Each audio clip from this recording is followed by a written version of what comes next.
in a typical day from the salon. So quite a bit of administration in running the business, managing the business. I deal with about 14 distributors that provide me all my products, backbar supplies,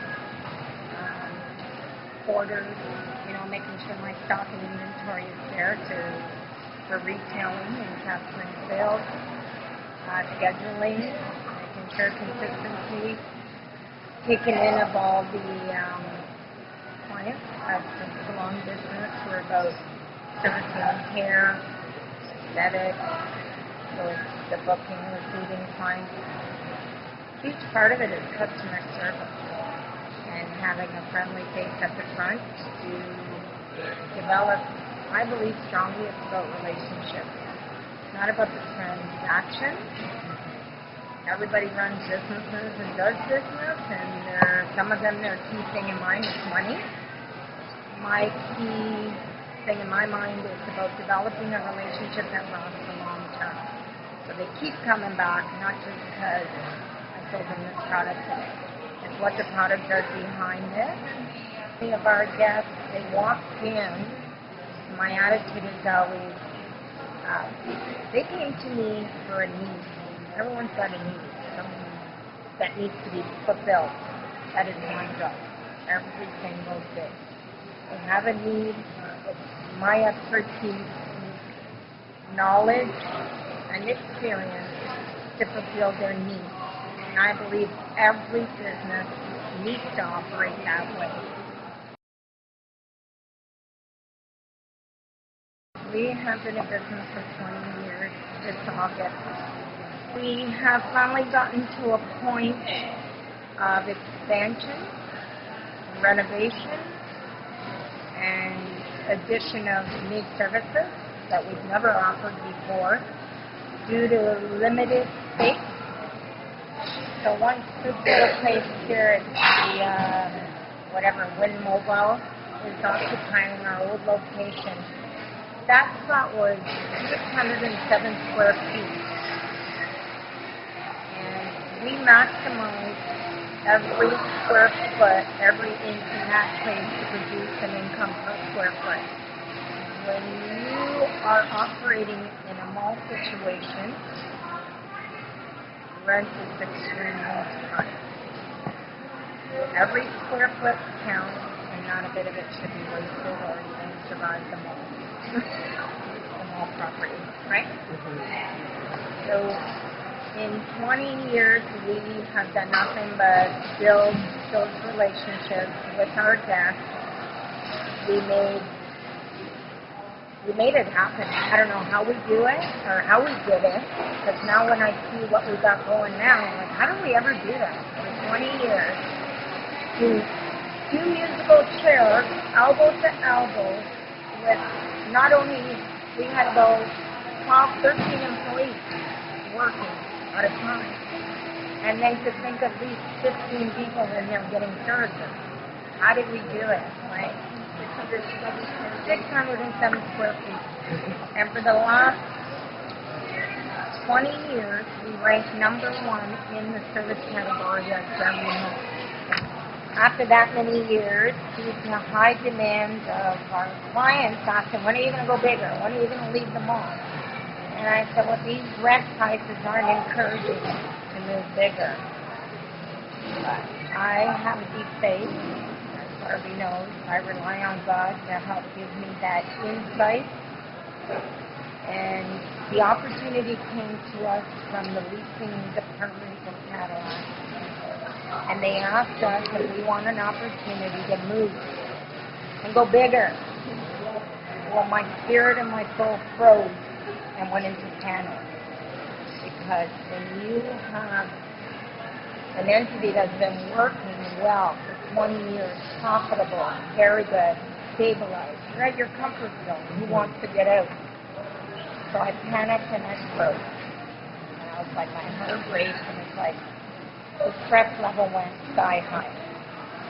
So I went away for 1 week at a Bible conference place with my children, and all I did was read, some insights. Some favorite books would be The Richest Man in Babylon. I recommend that. Rich Man, Poor Man. If you're familiar with those. And there was one other favorite, The Greatest Salesman from Ogman. So I read those 3 books in 1 week and did notes like you guys. And it was The Richest Man in Babylon talks all about fear.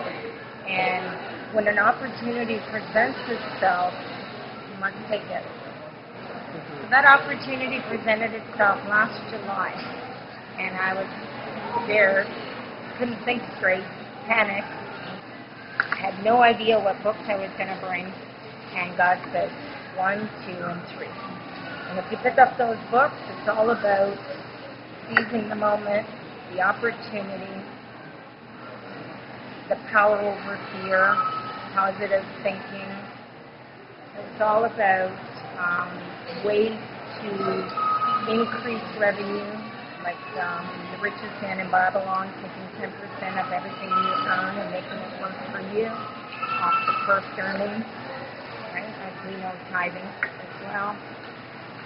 There was a lot of good business principles there. And when I left the 1 week for my holiday where I had alone time, I came back full force saying, God told me I got to go with it.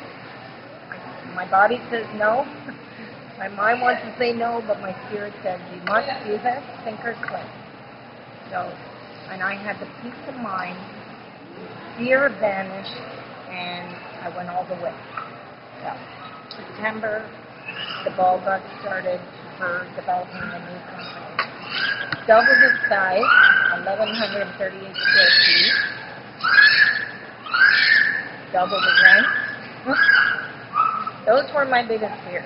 Like, oh my God, now I have to use all my good profits for more rent. So, but I had to come up with a business plan. The first counseling I seek, besides God, I first counseled. Second was my accountant, Mr. Numbers Man. He was the one that was able to put things straight for me to really see on paper if this was a good, sound idea.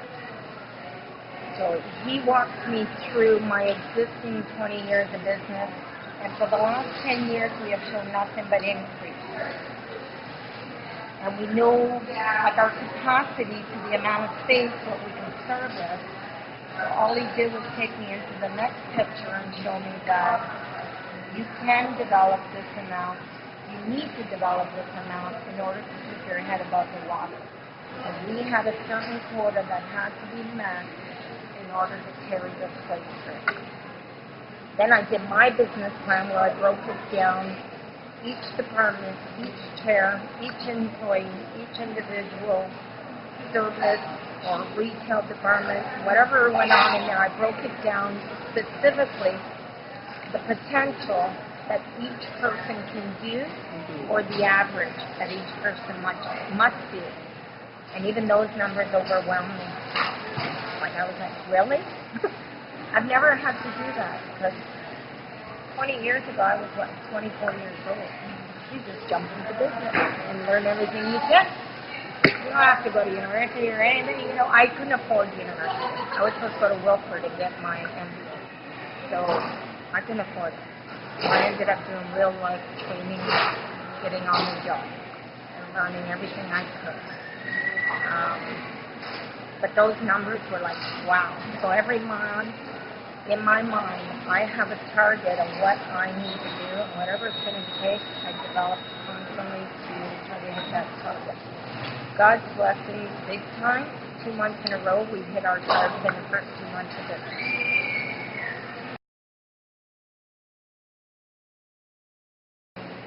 Back in 1990, I met my husband, Steve, and he basically was an apprentice for a hairdresser. Starting to learn the business too.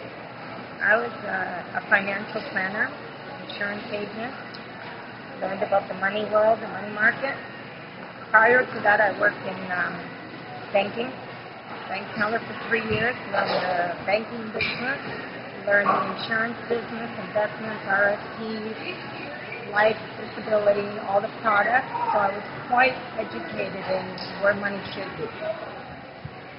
And then I took a step back and I said, okay, my husband's going in the direction of the beauty industry, hairdressing, so stereotyped down here. You can't go to school to become a hairdresser, right? First grade, first and whatever. So I thought, you know what? I've got a good business mind, and one day we're going to have our own business. So I better learn to be an employee and know how to do everything as an employee would in order to fully understand what it takes to run this whole show. So you got to walk the walk of the employee to fully appreciate what you expect out of them. So after a year and a half, we got invited to, like actually Vince got me a job at the Salon as a receptionist. I came out of the financial planning life agent, and I went to reception again. And from a good paycheck to $8 an hour. And those are the sacrifices or the humility you gotta have to start somewhere. You can't come out of school or wherever and think you're up here already. You gotta walk the walk, go through the trenches, and learn what you gotta learn to be the best. So I started there as a receptionist, and then the people that were ownership there invited Vince and I as partners. 25% share were sold to us as partners. Because we've done everything. Vince became a hairdresser as an employee of the company, and I pretty much did then what I do today. Run the business. They saw that in me. We opened up a second location that would have been on the other side, near Albany. That would have been our second location. We ran that about 2 years, and then we ended up fully splitting as partners. Vince and I kept full ownership in 93 of this one, and we let that one go. They took full ownership of the other one. Now you're competitive. Actually, they don't exist in business anymore. But you did. Absolutely. You know what happened at that time with the partnership? One thing I say and warn, don't get greedy. We had 607 square feet. I fully developed and opened and planned and prepared the other business that was 1,200 square feet. They had the aesthetic, they had everything I ever dreamed of in a salon. But they didn't give me a choice. They said, you're going to stay here. You can have that one, we'll take this one. I didn't have a choice. And if anybody would have said, give me the bigger one, I got more to work with. I said, I'll take what I can get. So we outlived and succeeded all the salons in here. We're the longest running hair salon in this place. They're not in business.